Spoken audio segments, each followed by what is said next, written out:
Boa tarde, caminhantes, buscadores, amigos que gostam do lado B, ou para você que está chegando pela primeira vez, seja bem-vindo.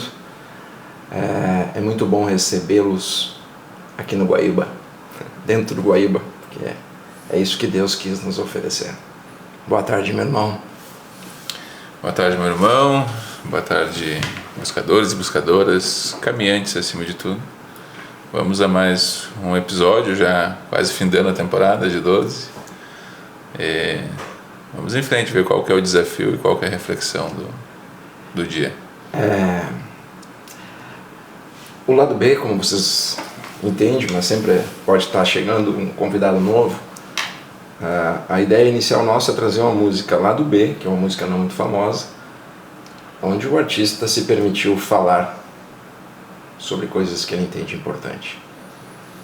Essa música que eu trouxe, ela não é lado B, é uma música conhecida, tenho certeza que todos vocês em algum momento da vida já ouviram ela. Mas eu escutei faz poucos dias.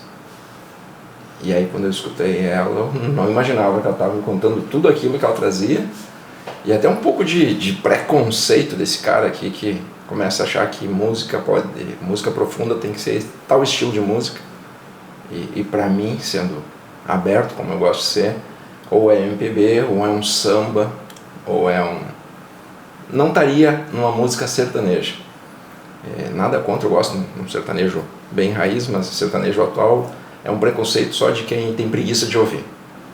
E aqui a gente quer que vocês não tenham preguiça de ouvir. Então, os apresentadores ou o apresentador tem que ter coragem de buscar conteúdo sem pré-estabelecer aonde que está a beleza ou onde pode estar a verdade. Só um parênteses, quando tu falou ali, acho que ficou meio confuso, até eu me confundi. Tu quer dizer que o sertanejo atual, esse sertanejo moderno, a famosa sofrência, é só uma preguiça de fazer arte, né? Porque, inclusive, eles trocam os mesmos autores e tal. Então a música é feia, não adianta a gente negar que não é feia. Eu vou deixar você falar, porque você que me enviou aquele... Fala com a tua palavra, mas aquele vídeo do Cartola, quando perguntaram pro Cartola por que ele não fazia samba enredo, e samba enredo ainda é profundo pra caramba, mas por que o Cartola não fazia samba enredo? Nas palavras dele, eu não sou desses caras de fazer lalá, lulu.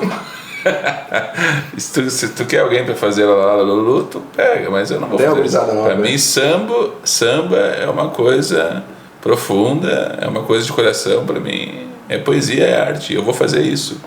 O que o meu coração quer falar, quer fazer. Mas se vocês quiserem escutar esse Lulu aí, eu não vou fazer. Esse é Cartola, eu amo Cartola. E é alguém que amava também escolas de samba, samba enredo tem o lugar dele, mas sambas enredo que são bastante aprofundos, perto de alguns Lelê, Lelu, ele não fazia, porque ele queria fazer um outro tipo de arte que para ele fazia sentido. E o que a gente propõe aqui também é fazer isso, tá? Algum outro tipo de arte que para nós faz sentido. Inclusive, só para completar essa parte, essa é a consciência que a gente traz sempre, né? Inclusive a bobagem tem lugar na vida para ser bobagem, mas deve ser concebida como bobagem. Então, não quer dizer que eu não escute, às vezes, a sofrência, brinco com as pessoas no lado, né? Mas eu não concebo aquilo como algo que deve ser recorrente na vida. Talvez seja uma das frases que eu já não mais falo. Se não for a que mais fala. Dai a César o que é de César e a Deus o que é de Deus. Tem momentos para tudo, né? Mas tu tem que conceber o lixo como o lixo, a flor como a flor. Tudo é divino. Tudo é divino. Depende da escolha que você quer. A abelha escolhe o mel, a mosca tem a sua preferência. Isso aí. Mas a música em questão é a música de Maria de Albuquerque Miranda, mais conhecida talvez por Roberta Miranda. Essa aí tu trouxe a referência. É dela essa música? É dela essa música. E a versão que eu ouvi é uma versão de Jair Rodrigues e Chitãozinho Chororó. Poxa vida, foi a que tocou e eu já não estava junto comigo, estava ouvindo Jair Rodrigues em outra canção que a gente gosta muito. E vai ter o seu dia aqui da música do Jair. Mas quando tocou essa eu vi pela primeira vez. É maluco, literalmente às vezes quando Jesus fala tinham ouvidos e não ouviam. E aí eu ouvi, eu nem sei se a Roberta Miranda queria falar tudo isso, talvez eu não sei se eu queria isso, mas ela colocou, ela transmitiu no papel o que para mim é uma oração, é um ritual, é uma mensagem, mas é algo que eu fiquei chorando alguns dias ouvindo essa música, por entender a mensagem que ela estava me passando. Eu tenho certeza, se chegar nela esse vídeo e perguntarem para ela o que ela quis dizer, provavelmente ela vai contar uma história do que como aconteceu essa música. Algo aconteceu na vida dela e ela se inspirou, e a gente observar na volta vai ver que isso não acontece só com o compositor, com o artista, com nós na vida cotidiana. Muitas vezes a gente teve momentos de inspiração, né? Só que a gente não consegue se manter naquele momento de inspiração. Tu diz, nem sei como é que eu produzi isso, como que eu criei isso. Às vezes tu faz no teu trabalho isso, sabe? Tá tão atento, tão imergido no teu trabalho que sai uma obra de arte naquilo, seja uma peça de motor perfeitamente sendo feita, ou um trabalho que tu vai entregar na escola, ou uma peça jurídica que tu vai fazer, que aquilo tu assim, porque naquele momento teve um momento de inspiração, talvez porque tu tá feliz em casa com os teus filhos, ou tu viu algo tão bonito que mexeu contigo aquilo, por algum momento ficou presente, e naquilo uma produção ligada à vida. Isso é o que a gente chama de inspiração, né? Então eu não sei como ela se inspirou para chegar nessa letra, mas isso que inspirou e manteve ela nessa dimensão trouxe algo para nós que vai ficar além dela. Acho que isso é a beleza da humanidade, né? Quando tu consegue se inspirar e fazer algo que vai ficar além de ti, vai ficar além da tua geração, além das coisas que a gente chama de mundanas, né? Com certeza o artista faz isso de modo mais instintivo, mais aberto, mais passivo, né? Mais feminino, porque ele está disposto, ele sabe que a inspiração vem daí. Mas a gente mesmo, na nossa grosseria, muitas vezes no dia a dia tem esses momentos de inspiração, de esbarrar e contar uma piada que até ele viu que deixou algo bonito, né? Bonito. É um momento de passividade para aceitar o ativo, te contar algo. É isso. Mas essa música aqui, antes de eu ler ela, quero que vocês percebam que é um desejo do que o Janu e eu temos que aconteça com vocês, ao vocês assistirem essa filosofia, essa dança filosófica que nós fazemos, que é um momento de entrar dentro de você. O que essa música fala é dança isso. Filosófica. É entrar dentro de vocês para vocês perceberem a imensidão, a beleza e o universo que há dentro de cada um. É isso que essa música diz. Pode me dizer, não foi isso que eu pensei, mas foi isso que você disse, ao menos para esses dois malucos. A música é Majestade, o Sabiá, e ela diz isso. Meus pensamentos tomam forma e eu viajo. Vou para onde Deus quiser. Um videotape que dentro de mim retrata todo o meu inconsciente de maneira natural. Tô indo agora para um lugar todinho meu. Quero uma rede preguiçosa para deitar. À minha volta sinfonia de pardais, cantando para a majestade, o sabiá. A majestade, o sabiá. Tô indo agora tomar banho de cascata. Quero adentrar nas matas onde Oxóssi é o Deus. Aqui eu vejo plantas lindas e selvagens, todas me dando passagem, perfumando o corpo meu. Tô indo agora para um lugar todinho meu. Quero uma rede preguiçosa para deitar. Em minha volta, sinfonia de pardais, cantando para a majestade, o sabiá. A majestade, o sabiá. Esta viagem dentro de mim foi tão linda. Vou voltar à realidade, para este mundo de meu Deus. Pois o meu eu, este tão desconhecido, jamais será traído, pois este mundo sou eu. Tô indo agora para um lugar todinho meu.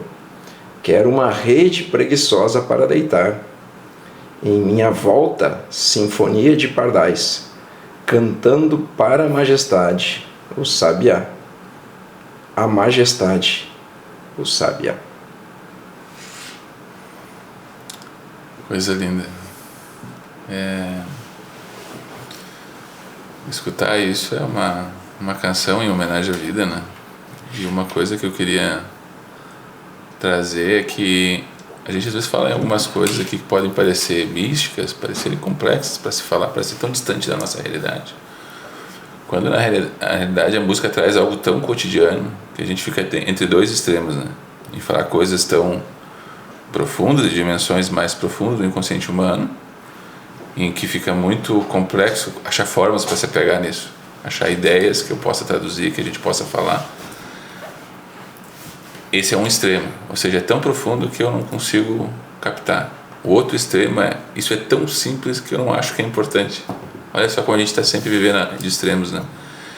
Então, quando tu olha para a música, assim, a pessoa, se eu adentrar as camadas de inspiração que ela traz, que são as camadas da vida que ela se inspirou para fazer, vai ficar talvez distante da consciência das pessoas.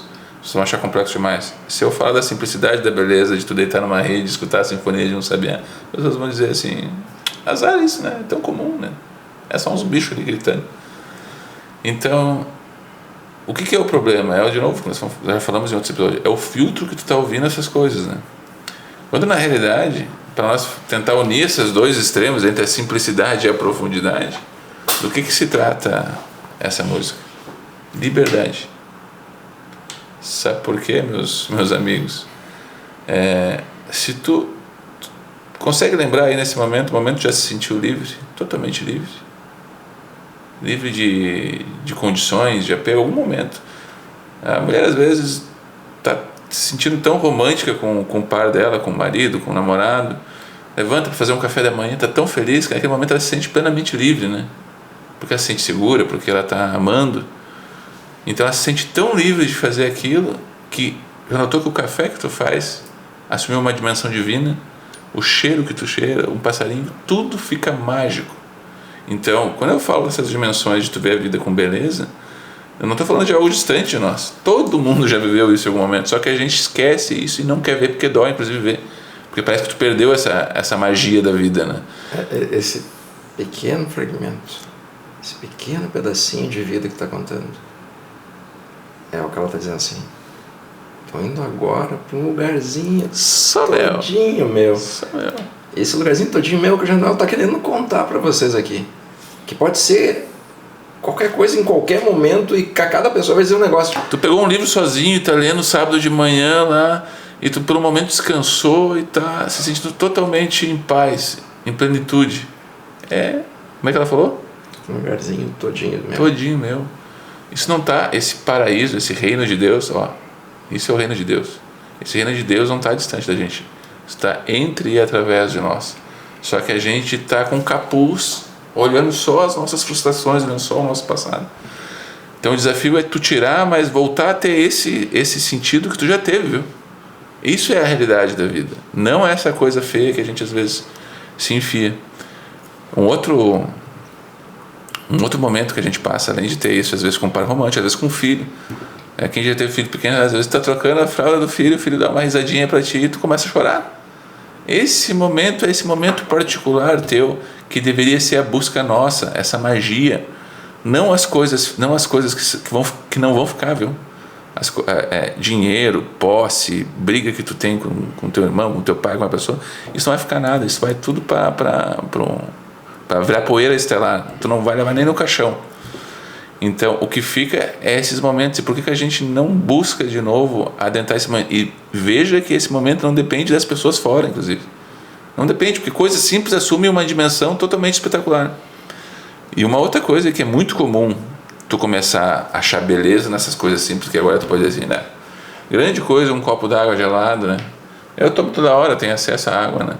Vai pro meio do deserto, vai pro contraste. Tu vai tomar aquela água, vida, é divina, viu? Tu não vai querer coca, tu não vai querer suco, tu vai só querer um copo cristalino de água.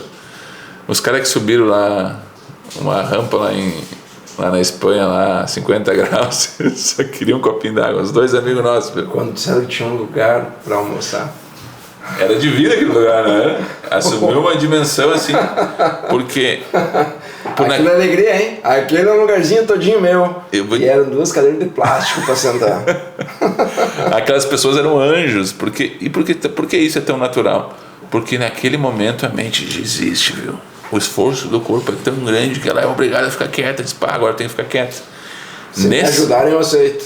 Exato. Nesses contrastes grandes da vida e nas experiências de quase morte, que daí é algo que a gente pode adentrar, é que acontece essa percepção da beleza da vida. Já viu alguém que passou por um acidente forte, quase morte? Já viu alguém que quase perdeu um ente familiar e a pessoa voltou? Alguém que deixou de falar com alguém, achou que estava morto e daqui a pouco, como a vida assume outra dimensão. Até um simples aceno da pessoa se torna mágico, não é? Aquela pessoa que tu vivia exigir coisas dela. Quando alguém recebe uma informação do médico que tem 2 meses de vida. Tudo se torna mágico, hein? Talvez seja os únicos 2 meses que ela viveu na vida dele. Tem músicas que tocam isso, inclusive. Porque né? Ela vai viver. Tem a música do Ney que é se hoje fosse o teu último dia, o que você faria? O que você faria? E o Janu agora falou de um sorriso de uma criança trocando fralda. Eu lembrei hoje que como a vida é bela, bela, bela. A Duda, que é a minha filha mais velha, ela mandou um vídeo hoje, que é um dia de trote na escola dela. A Duda tá fazendo terceirão. E ela tava fantasiada de Rita Lee, não tinha nada especial naquilo. E eu comecei a chorar no almoço, porque tava lindo. Porque ver minha filha gostar de alguém tão inspirador como a Rita Lee me emociona. E eu disse, que coisa bonita, emocionada de novo agora, porque pra mim aquilo é Deus tocando. É um serzinho que daqui tá com 17 anos, daqui a uns dias, e se permitam a viver esses momentos.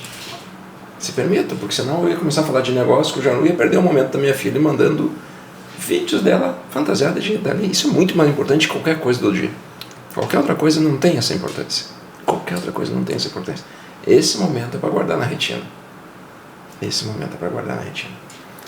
Por que não viver esse era um cantinho só teu, né? Agora tu falou uma coisa, e por que coisas tão simples assumem uma dimensão tão profunda pra gente? Me fez lembrar, semana passada, meu filho Léo, quem conhece sabe que é uma figura, tá me ligando e tal, e do nada ele liga assim, fica de vídeo, né? Eu paro o que eu tô fazendo, falo pros guri, vou atender. E ele fica, o que ele tá fazendo aí, pai? E fica falando as coisas que ele fez, montou uma ilha com um vulcão, né? Mas uma que mais me chamou a atenção dele foi um dia, e ele gosta de ligar no meio da tarde, né? 3 horas da tarde. Ele não pergunta, ele tá na idade que ainda eu posso, eu não posso. O problema é teu, pai. Ele liga, né? Ele ligou de vídeo e assim, o que é, filho? Não, eu quero te mostrar aqui uns carrinhos que eu fiz, tipo uma caverna com os carrinhos. Eu estava para ver, sentei para ver ele. E eu comecei a chorar vendo ele, assim, não deixando ele ver que aquilo é tão importante para mim, porque eu imaginei quando eu era pequeno fazendo isso. Ele foi para dentro do guarda-roupa, ele fez uma caixa, dentro do espaço do guarda-roupa, uma cidadezinha para ele com os carrinhos, e ele filmando e me mostrando, tá vendo aqui, pai, como é que eu fiz? Então ele pegou um momento particular para ele que é mágico, e para mim é só me reconectar aquela dimensão ali dele e poder trocar isso com meu filho, né? Se aquilo assumiu uma dimensão tão bela, tantas outras coisas estão passando na frente da gente e a gente não vê. Porque para ele, viu, aquilo é o paraíso. Aquela caixinha, aquele cantinho ali. E para você também. E para mim também. Agora tem gente com um monte de oportunidade da vida que está em Paris, está em não sei o quê, e não consegue simplesmente tomar um copo d'água em paz. Então tem que ter uma coisa errada, viu? As crianças, eu digo isso muito, e as pessoas às vezes não levam como uma metáfora, não, eu falo como uma realidade. As crianças têm muito a nos ensinar. Porque elas ainda estão com a mente pura. Elas ainda estão conseguindo ver a beleza da vida que a gente desaprendeu a ver. Isso vocês tenham como uma verdade muito absoluta. E vai parecer fácil que eu vou dizer assim, mas quero ver se realmente vocês têm coragem. Quando vocês tiverem qualquer dúvida da vida de vocês, qualquer dúvida de vocês, ou quando vocês quiserem uma opinião verdadeira sobre alguma coisa, pergunta para um filho de vocês. Vai vir umas coisas fortes. Eles vão responder, tá? Não vai ser a resposta que vocês imaginavam responder. Para eles é bem simples. Para eles é simples. Por quê? Porque é simples. Porque é simples. Porque pro Léo é mais importante mostrar aquela caverna do que o pai dele tá vendo vídeos do Excel, ou tá vendo se a bolsa subiu ou desceu, se o Bitcoin tá mais alto ou mais baixo. A caverna é mais importante. O dia que ele veio pagar a pizza, ele passou de estar aí. Como é que tu pretende, filho, crescer e ganhar dinheiro, tal, ter as coisas. É só ter o cartão. O cara faz o cartão. Ele não está errado, entendeu? E é isso. Essa dificuldade só existe se a gente estragar todos esses sonhos. Se a gente fazer eles acreditar que é difícil. Aí começa a ficar. Porque a gente tenta convencer eles a todo tempo que é difícil. E aí eu lembrei de um fato que... O Eduzinho, quando era na escola, eu não me adaptava na escola como eu sofri lá não me adaptar todo o resto até os meus 40 anos. Então eu fui uma criança que tinha... Deve ser falecida hoje, a professora Terezinha de religião. Que é um amor de pessoa, não brigava com ninguém. Mas ela tirou o Eduzinho da sala porque o Eduzinho começou a questionar uma aula de religião. Sei lá, devia ter 6, 7 anos. Eu fiquei para fora dessa aula porque eu questionei uma professora. E aí a minha questão era alguma coisa sobre a Bíblia que eu não tinha entendido. E ela, se está escrito, está escrito. Isso. Não questiona. Pô, deixa eu questionar, deixa ao menos eu tentar entender o que eu não estou entendendo. Não, tu não pode questionar isso. Tá aqui, é isso. E aí eu lembro de uma outra cena que eu sentava perto da janela, isso na 3ª série. Sei lá, porque eu nunca te contei esse fato, eu lembrei agora. Eu estou na 3ª série. Eu não sei de que aula que era. Matemática, português. Nem sei que aula que a gente tem na 3ª série. Acho que é matemática, português, mais 2 ou 3. E eu vi um casal de passarinho para fora. Cara, eu fugi da sala, né? Da aula. Porque eu lembro que esse casal do passarinho era Deus falando comigo de alguma maneira. E a professora me deu um xingão primeiro para prestar atenção na aula. Tá bom, professora. E dando um pouquinho aqueles passarinhos de novo, eu aqui, né? Olhando os passarinhos porque era mais importante que aquela aula. E ela veio, cara, para cima da sala, bateu na mesa para prestar atenção, porque senão eu não ia entender nada. Percebe? Hoje, vontade de dizer para a professora, realmente, professor, se eu não prestar atenção, eu vou aprender só a sua aula, e não o que importa. Aquele casal de passarinho era muito mais importante do que qualquer coisa que queria estragar a criança. Percebe como o mundo chegou a esse ponto? Como se a realidade da vida das coisas importantes fosse isso. E não é negar que a educação objetiva, que é isso, né? Matemática e tal, não é importante. É importante, mas ela é uma dimensão da vida. É para lidar com coisas objetivas. Tu vai fazer um cálculo certo para poder fazer uma cirurgia certa. Fazer um cálculo certo para poder produzir aquele alimento com mais abundância, com mais exatidão e tal. Então, sim, tem importância. O problema é que a educação, da forma que ela está hoje para a humanidade, na grande maioria dos casos, ela não é uma educação total. Não há um respeito com as outras dimensões da vida. Não há um respeito em pensar que a criança também precisa de música, ela também precisa de arte, ela também precisa de dança. A educação física ainda hoje coloco, né? Mas ela precisa saber lidar com as emoções dela de alguma maneira, saber que isso é uma coisa natural, não só transformar as crianças em máquinas. A Matrix é isso, transformar todo mundo num reloginho para funcionar, para produzir, para dar resultado. Para quem está se fazendo isso? Para ser o mais eficiente possível nessa sociedade. Que está dando errado, né? Idealizada por quem essa sociedade? Lembrei da conversa agora que a gente teve indo para o almoço hoje. Vocês vão ter que se acostumar comigo também. O Edu eu soltei, depois de velho eu soltei o meu guri. Eu odeio regra. Qual regra? Todas as regras. Eu odeio, eu não gosto de regra, não gosto. Eu sou uma pessoa do bem, eu sou uma pessoa puro amor do mundo, não preciso regra para não fazer mal para ninguém. Eu não preciso. Meu ser não consegue fazer mal para outro ser, eu quero fazer o bem. E aí cada vez que eu tem que ser assim, tem que ser assim, eu me irrito. Me incomoda a regra. Não gosto. E aí eles começaram a conversar com o Janu é bom para o restante da sociedade que não está acordada para não começar a fazer loucuras. Então esse regramento. Mas quando você consegue perceber quem você é, você percebe que todas as regras sociais são bobagens. Bobagens que vocês vão ver explicar regra para um bando de passarinho, uma sociedade de passarinho, das minhocas, regras, os cachorros, para explicar para um cachorro, tenta explicar para o cachorro onde é que pode fazer cocô, onde é que não pode fazer cocô, tu está deixando o cachorro louco. Daqui um dia vai ter psicólogo de cachorro.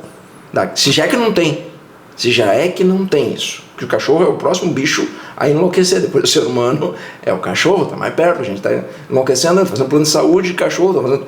Cachorro é cachorro, deixa o cachorro ser livre. Deixa o cachorro ser livre. Hoje eu olho um monte de cachorro na rua e disse, cara, eu só seria um vira-lata, porque vira-lata é livre.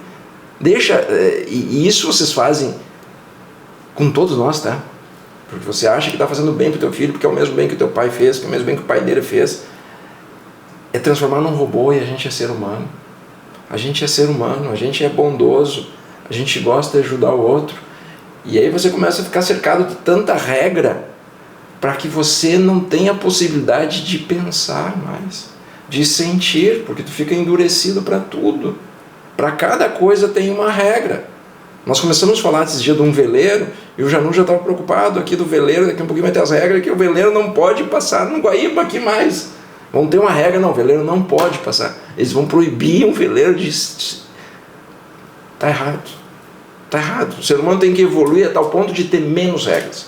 E a gente está evoluindo para cada vez ter um mundo com mais regras, e mais leis, e mais regras, e mais interpretação das regras, e mais gente discutindo a regra, e mais gente dizendo que tem 5 teses para cada regra. E ninguém está tendo a possibilidade de... O que você tem desejo de fazer de verdade? O que é certo ou errado para você? O que realmente é possibilitado hoje você fazer e não é proibido? Tudo tem alguma coisa proibido. Tudo é proibido de alguma maneira. Tudo. E aí nós começamos a fazer essas regras com crianças. Com os seres mais puros que tem, a gente começa a colocar regra. Aí a gente chega para uma criança e 9 anos, está na hora de dormir. E a criança está feliz, ela está brincando. O Léo quer ir lá na rua brincar. Está na hora de dormir. Porque tu quer assistir teus filmes, né? Tu quer ficar quieto ali com a tua mulher, assistir teus filmes. E azar da criança. A criança está se divertindo, deixa. Não, hora de dormir. Aí no outro dia de manhã cedo, quando a cama está gostosa, uma delícia para a criança, hora de acordar. Não, agora deixa eu dormir que eu estava... Não, agora é hora de acordar. Vem comer, a hora de comer agora. Eu não estou com fome. Não, mãe, para comer. Agora eu estou com fome. Não pode comer agora, senão no almoço tu não come. Percebe que o problema está nesses extremos? É por conta desse extremismo de trazer leis ordinárias, leis civis, leis sociais que são boas, são muito boas, ainda mais as modernas. As leis sociais antigas diziam que tu não poderia ter na lei física liberdade de pensamento. Hoje é permitido, viu? A lei moral religiosa não é o que comanda o Estado, e nós devemos lutar para que isso continue assim, para pelo menos ter algum tipo de proteção física. O ruim é que tu pegar essas leis que são físicas, civis, sociais, que são boas para manter uma ordem em quem está totalmente inconsciente, porque senão as pessoas saem se assassinando, elas estão pura violência dentro, elas saem fazendo atrocidades. Então, no mínimo, pelo menos no campo físico, a lei está para isso. Por isso que eu digo que dá a César o que é de César e a Deus o que é de Deus. Só que tu intruir essas leis para dentro do seio do divino, que é a tua subjetividade, a tua psicologia, achar que as leis sociais podem se tornar leis morais, é um inferno, e produz esse tipo de raiva que inclusive tu está trazendo aqui, essa insatisfação. E a insatisfação traz o quê? Traz grandes revoluções de leis civis, porque tu reprime tanto a sociedade que tu cria essa repressão interna que não precisa, viu? Tudo que é bom não é proibido por lei na maioria das leis dos países hoje civis. Tu vai achar um monte de países teocráticos que daí sim. A lei social não te proíbe de ter livre pensamento, nada consegue intruir dentro de ti. Só que esse reflexo olha para dentro. Tu olha para esse reflexo e diz que como a lei proíbe que tu vai lá e pegue alguém e obrigue a entrar dentro de uma igreja, isso é bom, viu? Entrar dentro de uma seita, tu não pode obrigar as pessoas a fazer isso. Tu intrui isso que internamente tu também vai fazer isso, tu não tem liberdade de fazer tal coisa. Não, internamente tu pode, ninguém pode te proibir isso. E inclusive vou dizer, internamente tu pode até pensar nas tuas grandes atrocidades, viu? Na tua violência, em tudo que tu tem aí. Isso é bom, porque isso vai fluir, tu vai ver que isso é bobagem. Isso é só porque te proíbe, te reprime, então cria o desejo. Quanto mais repressão, mais desejo se cria e tu fica cego para o desejo. Tu nem vai achar tão importante isso que tu quer, viu? Porque eu quero ter todas as mulheres do mundo, porque eu quero ter todos os homens do mundo, eu quero ter todos os carros do mundo. Isso de verdade, o dia que tu puder ter, tu for livre para ter, tu vai dizer, porra, isso é uma trabalheira ter esse monte de coisa aqui, viu? Administrar esse monte de coisa. Mas a repressão cria esse tipo de coisa.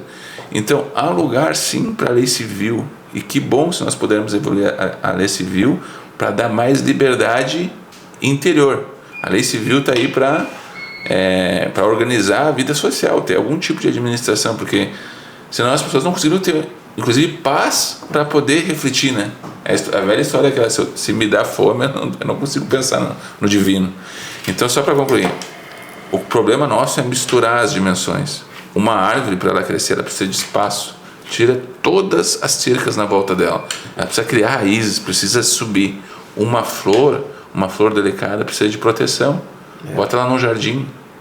Então são dimensões diferentes e devem ser tratadas como dimensões diferentes. Se nós começarmos a colocar regras de como as raízes podem nascer ou não nascer, nós vamos matar todas as árvores. Vamos matar todas as árvores. Agora, se tu plantar uma flor no meio de uma grande avenida onde passa um monte de gente gritando, fazendo festa, que seja, entendeu? Vai só matar a flor não vem. Lembrei de uma história do Osho agora, falando sobre isso, que tinha um amigo dele que era o delegado. E o delegado começou a falar que era muito frustrado, que a vida dele era chata, triste, né? E o Osho falou, não te permite ser feliz? Não, me permite ser feliz. Não, tu não te permite ser feliz. Te incomoda a felicidade, inclusive. E aí teimou, o delegado saiu mal-humorado da casa dele. E o Osho naquela maneira, o Osho é o Leozinho, tá? Mas vamos ver agora o que acontece, tá? É meio aquele espíritozinho, você quer ver que tu tá, o que tu vai fazer? Aí ele mandou 3 amigos dele sair pela rua no outro dia, dançando, fazendo festa, para ver o que ia acontecer. 1 hora depois o delegado ligou que estavam presos. E eu acho, por que você prendeu eles? Não, eles estavam dançando na rua, fazendo festa, cantando. Eles estavam fazendo mal para alguém? Não está fazendo mal para ninguém. O que eles estão fazendo? Eles são um perigo. Eles estão dançando na rua, estão cantando na rua. Viu como a felicidade está te incomodando? Viu como a liberdade está te incomodando? É esse grauzinho que eu quero que você perceba. E não há revolução que eu estou pregando aqui. Eu não quero revolução de nada. É uma rebeldia. Eu sou rebelde com isso. Eu sou rebelde com esse sistema que está. Com esse sistema que onde você pega aqui uma das sociedades mais evoluídas que nós tivemos já, que foi a grega, das mais evoluídas, quiçá a mais evoluída filosoficamente, foi quem matou Sócrates. Estava desvirtuando os jovens. E ele, sim, porque eu estou fazendo eles pensarem. É esse nível de inconformidade que eu estou, de muito regramento e pouco pensar, com essa multipluralidade de redes sociais, não se está permitindo mais pensar. Hoje você acha que está pensando, você está só seguindo aquela boiada, aquele comboio do que pode ser pensado e o que não pode mais ser pensado. Quando eu falo isso, não quer dizer que as autoridades políticas e sociais não mereçam a nossa crítica, mereçam bastante, viu? Mas elas devem ser inspiradas pelo pensamento livre, não controladas. Porque quando a separação é boa, viu? Eu digo, as autoridades sociais que fazem leis devem ser altamente criticadas quando esse espaço entre pensamento, seja ele religioso ou filosófico, e político-administrativo começa a se encurtar. E as redes sociais têm esse perigo. Quando o político, que deveria ser um bom administrador, começa a se tornar influente no espírito das pessoas, fazendo castas de pessoas, que a imagem dele se torna mais importante do que o trabalho dele de organização social, quando essa separação começa a ser encurtada, se torna perigoso, viu? Porque daqui a pouco o político pode querer entrar no pensamento livre, que foi isso que o comunismo fez, né? Ele proibiu a religiosidade, proibiu o livre pensamento.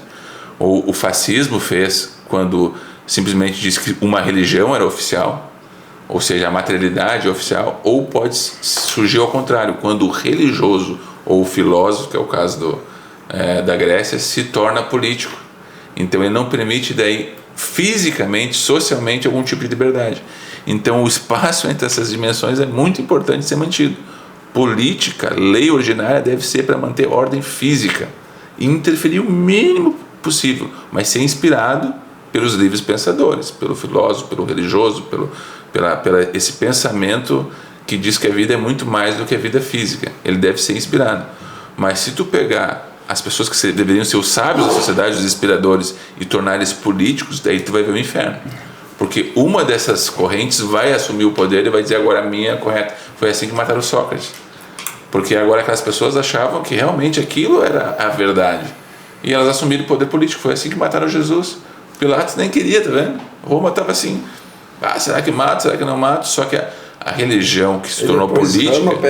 Roma pega o cristianismo, que derruba Roma. Exatamente. E não era a beleza do judaísmo ortodoxo que existia já na época, que estava assim se afastando daquilo. Jesus era um judeu ortodoxo, cumpria as vezes, ia lá e lia a Torá. Ele nunca falou entre outra religião, mas ele estava num aspecto tão puro da religião que aquelas pessoas que se tornaram políticos já foram lá influenciar o poder militar, que era Roma, a crucificar um cara que era um cara disruptivo mentalmente, né? Então é muito perigoso quando essas duas extremidades se aproximam, que é religião e política, pensamento e política. Quando isso se aproxima, Karl Marx era um pensador, se aproximou da política, deu no que deu.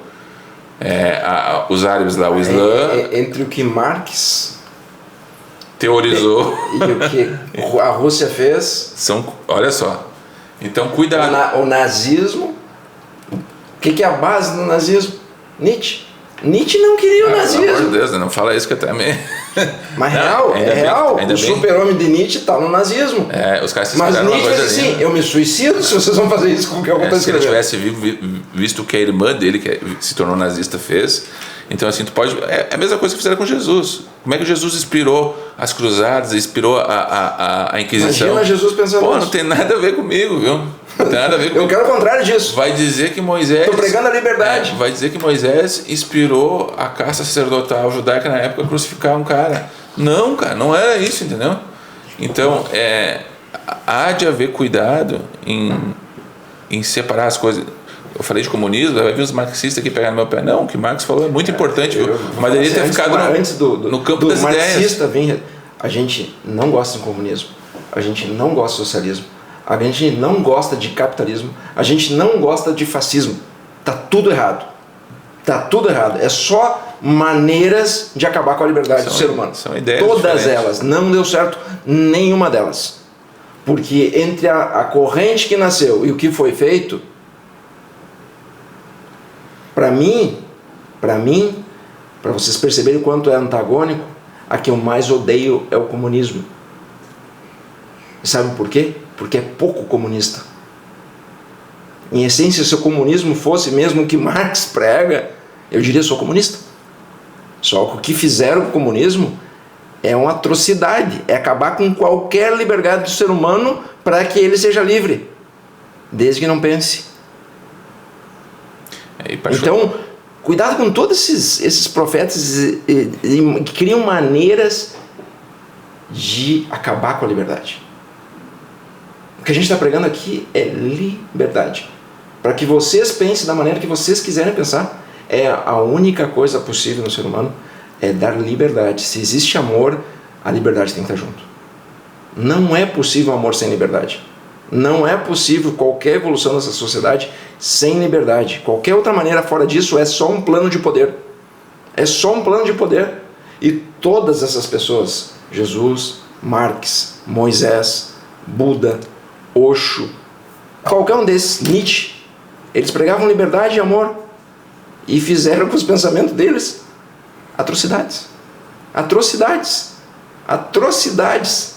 Os que acharam que entenderam, buscaram isso, fizeram atrocidades. Porque era um plano de poder baseado num grande pensamento. E como tem uma força muito forte aquilo, né? Porque tem verdade naquilo, tem alguém que realmente se permitiu trazer algo bonito à vida, pega alguém que pega algo bonito e transforma nisso, né? Mas uma coisa importante de se olhar para essas coisas é que quando a gente fala dessa rebeldia, dessa provocação que a gente faz, dessas coisas estabelecidas na sociedade, seja ela religião, igreja, comunismo, política, essas correntes de pensamento, eu pelo menos não estou aqui negando a importância delas, nem a beleza que elas têm em certa dimensão. Eu estou falando do que fizeram com elas. Por que eu digo isso?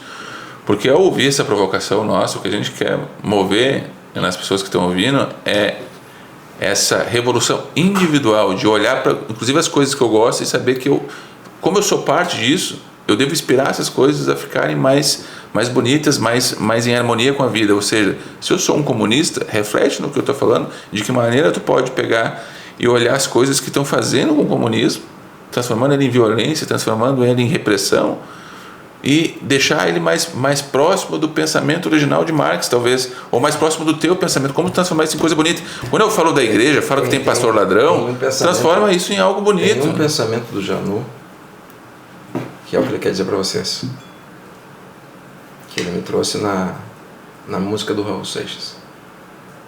Se você gosta do comunismo, vai lá e bebe água na fonte. Se você vai na água da fonte, não no que os outros estão dizendo que é comunismo. Se você gosta de fascismo, socialismo, qualquer, vai na fonte.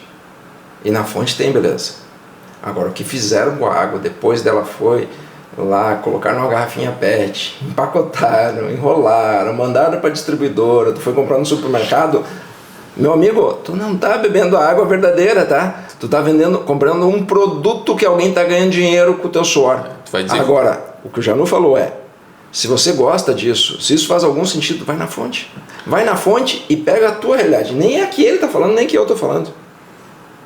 Vai lá e bebe na água da fonte e tem a tua compreensão do que é aquilo que o místico falou.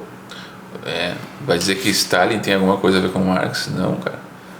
Mas é que ele se inspirou lá naquilo. É tão burro quanto tu dizer que Hitler se inspirou em Nietzsche. Cara, Nietzsche é totalmente, absurdamente contra esse tipo de coisa. Um cara livre que fala de um ser humano natural. É um cara que fala, inclusive, que ele admira muito mais os profetas judeus do que os cristãos. Então, um cara que falou de judaísmo, inclusive tem muitos judeus que defendem Nietzsche, porque uma época tentaram botar essa peste nele de nazista, né? Não, os nazistas são só os filhos da puta, cara, que se aproveitaram de algo que era muito profundo para enganar as pessoas. Stalin é só um político em torno de poder, um psicopata que pegou algo bonito que o Marx teve que dizer, tem alguma coisa errada. Porque a sociedade que o Marx fez aquilo era uma sociedade realmente opressiva, as pessoas começaram a se tornar parte de algo mecânico. Não existia direitos sociais, não existia direito do trabalhador. Então ele quis inspirar uma mudança que tomou totalmente outra atitude. Fujam de qualquer plano de poder. Para não colocar todo mundo no mesmo pote, embora a vontade seja, 99,9% dos políticos estão por plano de poder. É um plano de poder. É impossível um político virar religioso. Ele não consegue. Ele tem que largar a política para tentar virar religioso. É impossível um religioso ser político também, da mesma maneira. Por isso que Jesus não conseguia ser político. Por isso que Moisés não consegue ser político. Porque esse plano de poder, de subjugar os semelhantes, está o mal da sociedade. Está o mal da sociedade. E aí vem um pouco... Eu estou repetindo enquanto tu está falando aqui, nós estamos aqui numa ayahuasca nossa, tá? Eu nem sei onde é que vai acabar a nossa peia. Porque eu estou buscando aquele meu conformismo, porque eu vi que foi forte ali.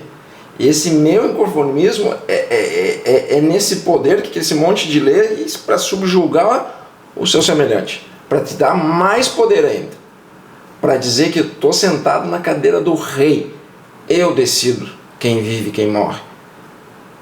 Eu só quero ser o camponês lá plantando minha cevada lá para fazer a minha cerveja, pegar minhas vinhas, fazer um vinho, pegar a minha soja. Eu só quero aquilo. Não, agora tem um monte de regramento para fazer isso. É só um plano de poder, não é para mim viver melhor. É um plano de poder, e esse plano de poder que só o ser humano tem é que me incomoda. Que você vê todos esses animais irracionais que não tem esse plano de poder, tá? Ah, não, mas um leão mata outro leão. Ele mata porque ele quer ser o dono da matilha e acabou ali a história. Ele não quer acabar com todos os leões do mundo naquele plano de poder dele. O ser humano faz isso. Essa sociedade que... O único ser que precisa de sociedade é o dito mais inteligente. Então, essa maneira de político que nós temos hoje, de sede de poder, de ter que conquistar votos. Imagina o que é conquistar votos, né? Voto para quê? E aí eu consigo compreender, inclusive, vou dizer para vocês, na última eleição, entre Lula e Bolsonaro, eu fui para o Rio de Janeiro. Eu não queria votar nem no Lula nem no Bolsonaro. Nenhum dos dois esquentava meu coração. E é raro encontrar um político que esquente o coração, porque no fundo tu começa a ver, é um jogo de poder. É um jogo de poder. E eu não estou pelo poder. Eu não estou pelo poder. E quando você percebe que você não está pelo poder, você está por fazer o bem para os outros, cara, é um deserto, é aquela água no deserto. E a água no deserto que eu achei foi o Januel, tá? Porque é raro encontrar alguém que também não está pelo poder. Porque onde eu busco, eu encontro gente que tem poder. Ontem nós fomos até 3 da manhã conversando os dois. E quanto mais eles conversavam, mais pessoas que a gente pensava que realmente quer fazer o bem, não, é um jogo de poder, é um jogo de poder, é um jogo de poder para subjugar nós, os outros semelhantes. E aí a água rica, que já não é um copo d'água, eu só encontrei ele. Esse copo d'água que realmente não está pelo poder, ele não quer poder, inclusive ele diz assim, é teu, Eduardo, o poder. Eu digo, não, é teu, vai que é teu o poder, não é meu. Porque a gente não quer poder. A gente quer dar liberdade, quem quer poder não quer dar liberdade. Tu não consegue ter poder dando liberdade. E vai comigo nessa ayahuasca, vem que eu sei que teu coração está fervendo. Não segura agora, deixa vir. É que eu consigo olhar com compaixão isso, porque isso é simples e pura ignorância. É uma ignorância não é uma questão de gostar ou não gostar de poder. A pergunta é por que tu está embebedado em busca de poder? É ignorância, tu não consegue ver. A gente botar isso de forma tão simples chega a ser absurdo. Porque quando tu olha para um político como Bolsonaro, como Lula, como Stalin, como pessoas, tu se pergunta por que ele busca tanto poder, tanto poder, tanto poder. Eu vou responder para vocês, é como... Ele é doente por dentro, ele não quer olhar as doenças dele. Essa é a realidade dele. Quem busca poder é porque ainda não se curou. Mas por que é uma ignorância total?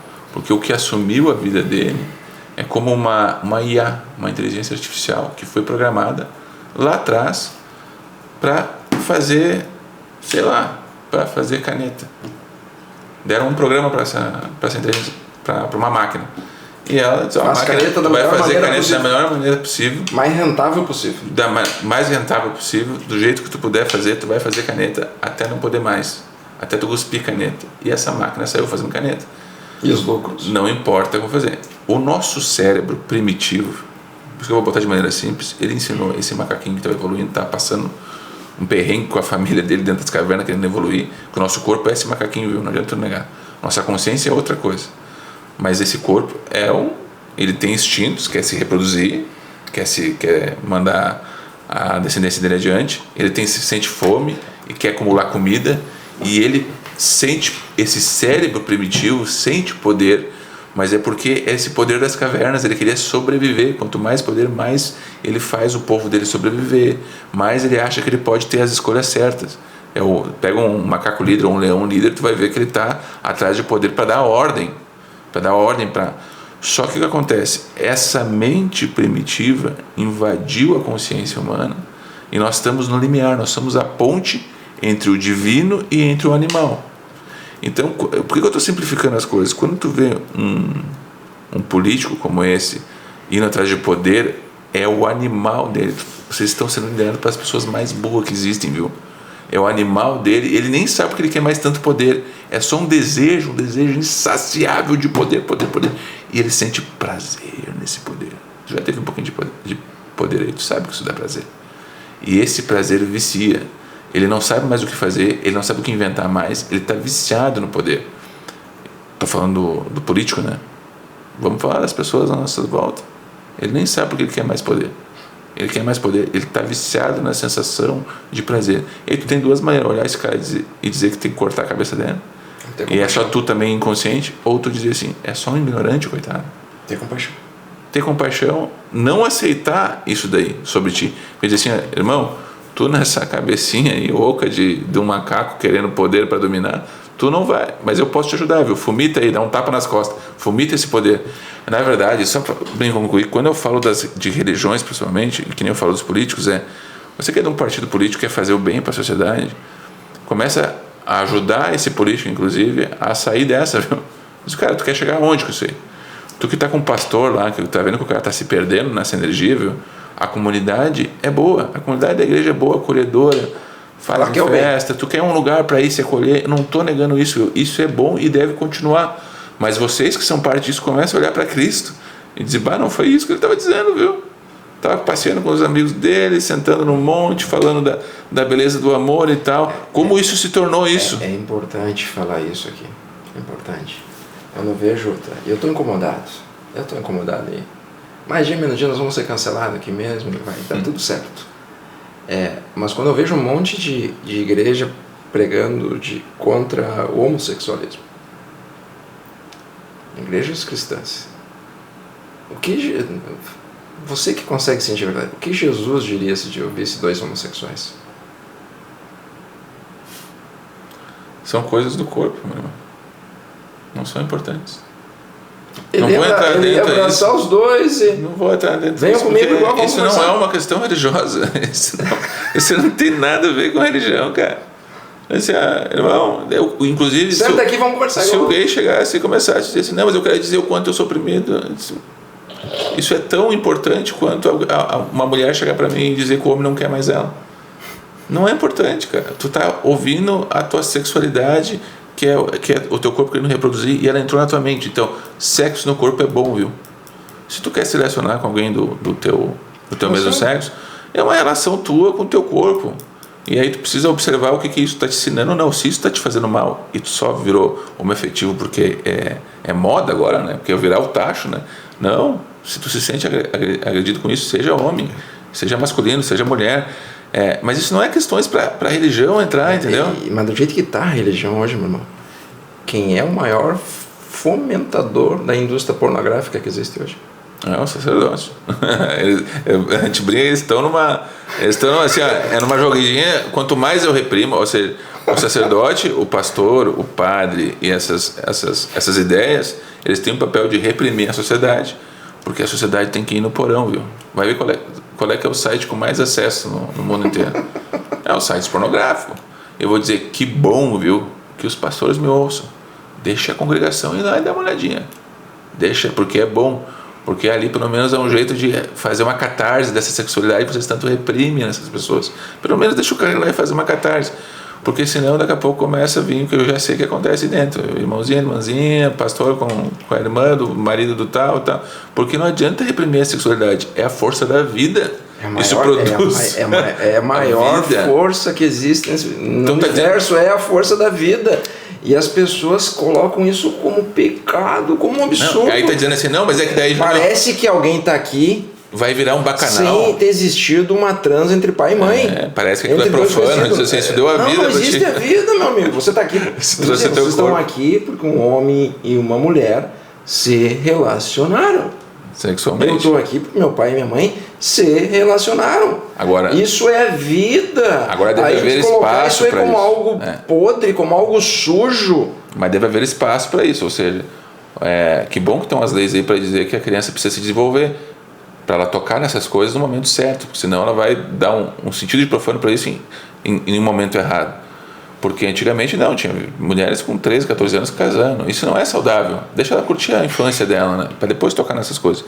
Então há momento para se tocar nisso, tem leis hoje em dia para isso, e há momentos de tu ensinar isso. O problema é que eu digo assim, mas então para virar tudo um bacanal. Não é isso. A questão é que o bacanal se torna tão importante porque vocês proíbem uma sexualidade natural. Então permite a sexualidade e a evolução do corpo. Não precisa contar a relação aqui. Mas a maneira com que você, meu irmão, como é que era falado o sexo com o Januquinha? Cara, tu podia ser um doente mental. De tanto quanto isso foi reprimido pra ti, como virou um monstro, né? Dentro de vocês, troço era o capeta falando contigo ali. As religiões fazem isso. Senta com o teu filho, explica o que é. De uma maneira bonita, poética. Mas fala, porque senão ele vai encontrar em outro lugar, hein?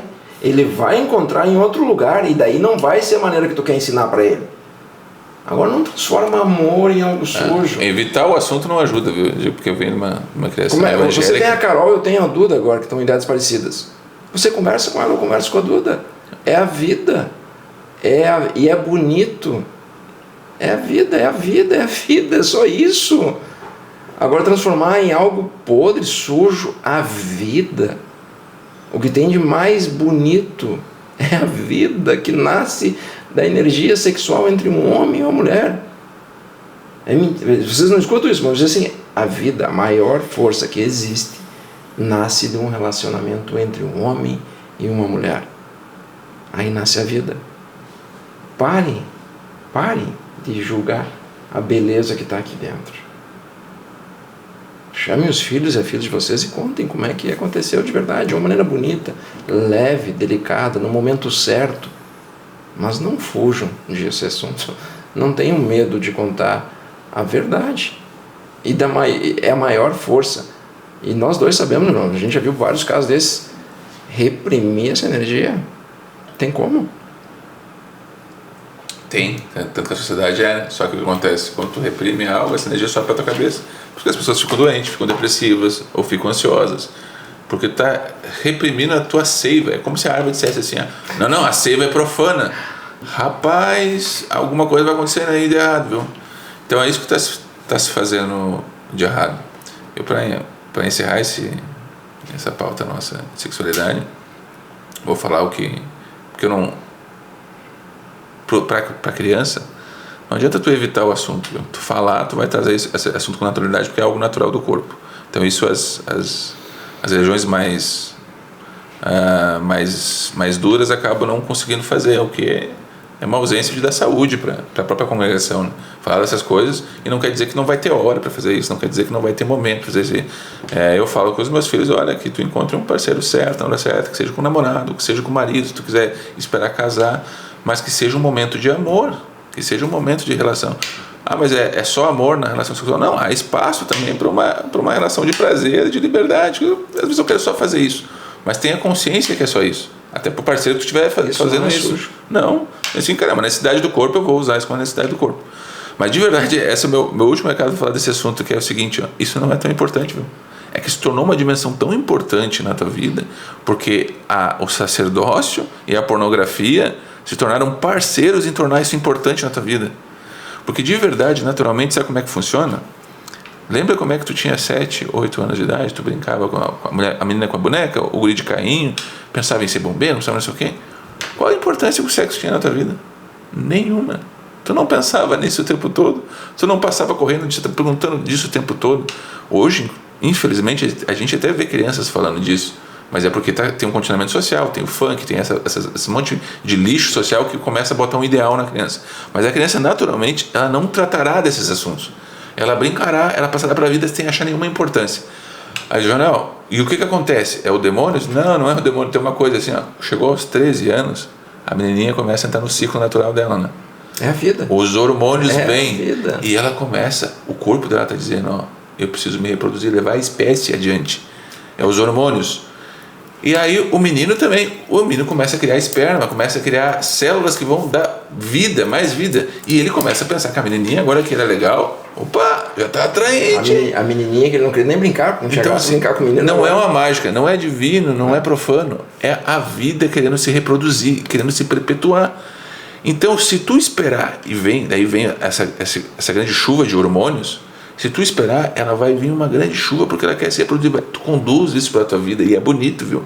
Conduz ela naturalmente. O homem e a mulher, a partir dos 35, 38 anos, 40 anos, começa a arrefecer. A gente sabe que o pico é até os 24 anos de hormônio, depois começa a descer, mas ainda está forte. A partir dos 35, esse pico começa a descer.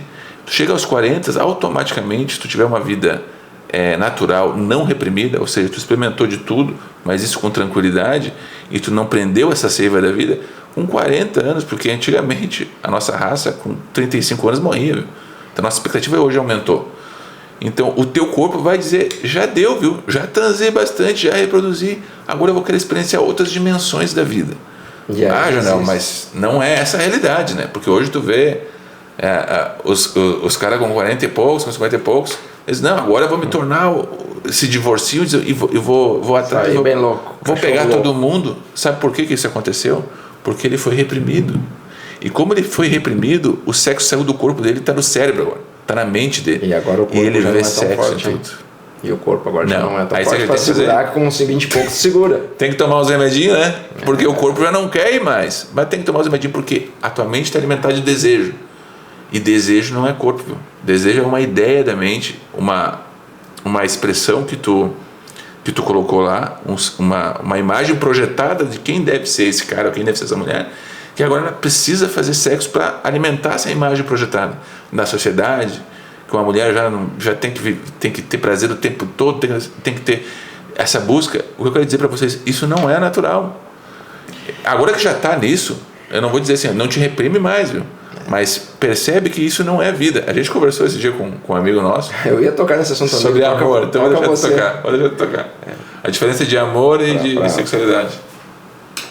Para esse assunto, né? Eu nem sei como nós chegamos nesse assunto da sexualidade. Mas eu vou usar muito a conversa que a gente teve com um amigo nosso, que ele teve uma cartaz e em 8 dias saiu com 5 mulheres. E aí ele percebeu que aquilo não fazia sentido para ele. E como era bom experienciar amar uma pessoa. Aprofundamento de uma relação. Que o sexo, em algum momento da vida, é só o sexo, né? Mas você fazer um carinho na mão de outra pessoa, você comer uma pipoca com outra pessoa, começa a ter um outro sentimento, um outro prazer maior aí. E a grande realidade que eu quero para você falar assim, sexo é bom, mas é o primeiro degrau da escala dos prazeres que existem na vida. É só isso. Quando vocês começarem a subir essa escada da vida e perceber prazeres muito melhores ainda, muito maiores que o sexo